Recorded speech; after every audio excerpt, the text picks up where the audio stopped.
Hey, what's up guys? We're back in another Destiny video. Today I want to talk about something that, I just really want to know a lot of people want. And is, as you can see, the raid I'm doing right now, Crota's End, and I can't solo Vaulted Glass, but if I was doing it, I know a lot of people would be pretty impressed, but that's not the point. The thing is, I would love for these to be in year 3, or maybe even year 2, from now into Rise of Iron.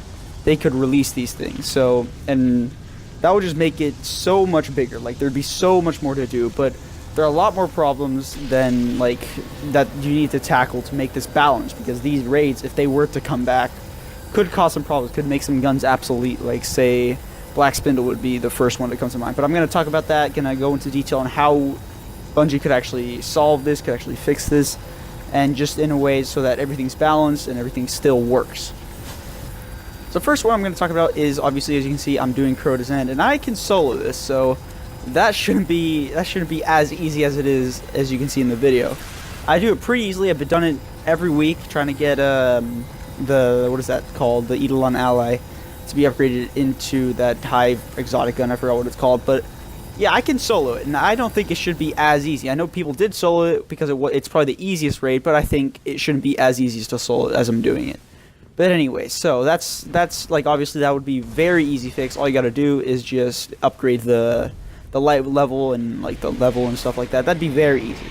Problem comes when the guns. Now the armor's fine. You could just put that up to 335 and that'd be totally fine. It'd be really easy. But yeah, the armor wouldn't do much. However, the guns. So there are 2 guns that would make 2 other guns just utterly obsolete, just completely. And so what this is the Grasp of Malik because of the Oversoul Edict, and the Black Spindle because of the Black Hammer. Now what I'm thinking is, this is not that hard with other than Vaulted Glass. Vaulted Glass would be a little bit harder, but Crota's End wouldn't be that hard, simply because of the exotics. So Black Spindle, all you have to do is just take out Black Hammer, remove that, and just make it so that if you were to get Black Hammer, obviously lower the chance a little bit, lower than, make it a bit really low, I guess, because I guess you would want them to do the daily heroic instead of this. Make it low, which they still have a small amount of chance of getting Black Spindle instead of Black Hammer. So now you still retain that Black Spindle is the only gun of that archetype and things like that. Because if Black Hammer were to be introduced, it would still have that white nail perk. It would be legendary, so that'd be even worse. But since it wouldn't be in the game and you would be getting Black Spindle, it would just completely make that problem obsolete. So yeah, the next one is Grasp of Malik. Now Grasp of Malik is probably the best gun in the game right now for PvP, just because there's just very little fall off, and just you can look up videos on that. I'm not going to really go into detail why it's the best gun, but it is the best gun in the game. Now that is a copy from the year 1 raid called the Oversoul Edict. Now, in my opinion, it could be better because it has full auto, but that could be something that could be used. Now, what I see is that you could do it two ways. You could make Eidolon, or not Eidolon Ally, and Oversoul Edict an exotic, which I don't think Bungie would do because that'd just be too much work and just insanity. That would be so much harder, and then what would be its exotic perk and things like that. And then if it's not even that good, then Grasp of Malik would just make that obsolete. So what I'm thinking is you could either turn it into Grasp of Malik, get the drop, same amount, and just get Grasp of Malik instead of Oversoul Edict. Or you could just take it out of the game and keep Grasp of Malik only from the Omnigul Bond, which might be useful, because that is a very low drop rate, and since it is still a really good gun, I don't think people would want that to be such an easy drop from Crota's End. So that is what I think they would do if they were to bring this back. And so yeah, I hope Bungie's listening, because I think that would balance everything out. And then obviously all the other guns might be able to remove the element if they really wanted to make it balanced like it is in year 2, where no primary really has an element except for Zalu Supercell. So if they wanted to, they could just simply take off the element, but that's pretty much it. They could just keep all the stats, keep all that, because they're not really some overpowered guns that they're just not really that overpowered. So yeah, that's pretty much it. So that's pretty much it for Crota's End. And like I said, I don't have any Vaulted Glass. That's still pretty hard. But yeah, I'm going to talk about it now, and it's a bit harder because some of these guns are really game breaking, such as the Fate Bringer. That was probably the bigger one. So yeah, let's get right into that.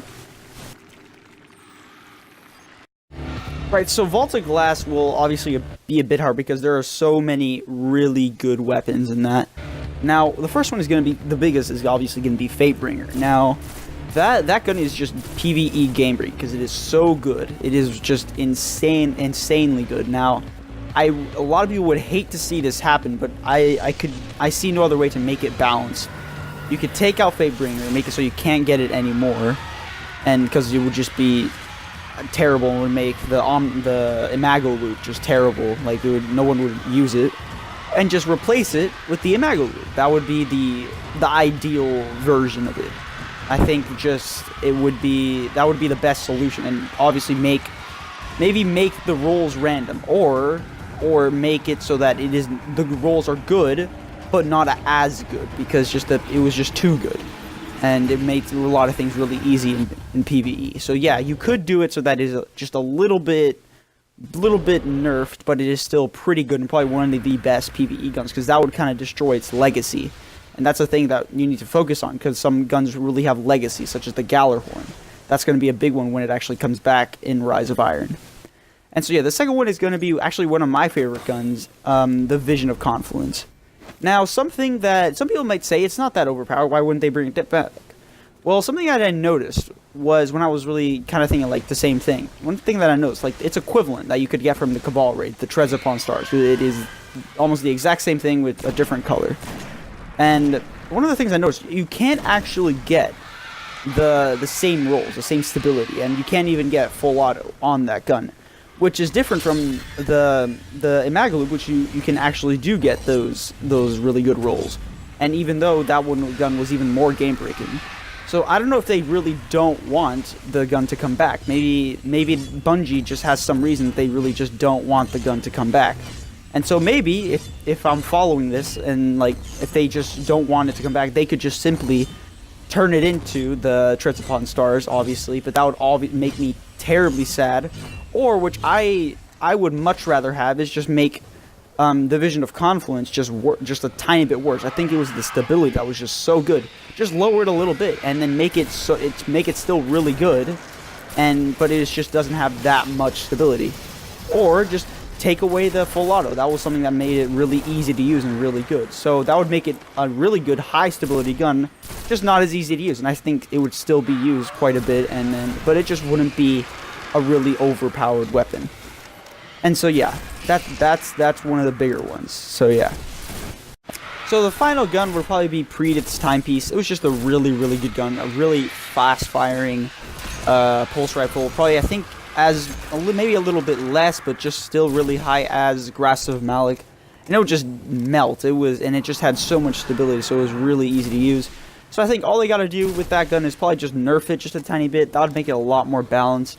And I think if they did this, they would probably just make all the old raids kind of balanced, and they would be able to bring it back, and they'd just make so many year one players really happy, and make the game a lot more stuff to do, and maybe even get to 335 even easier, because it is still pretty easy right now. And hopefully that's one of the things I really hope Rise of Iron just kind of lowers it a little bit. But this would just be a lot of fun, and I would play the game just so much, because these raids are really fun.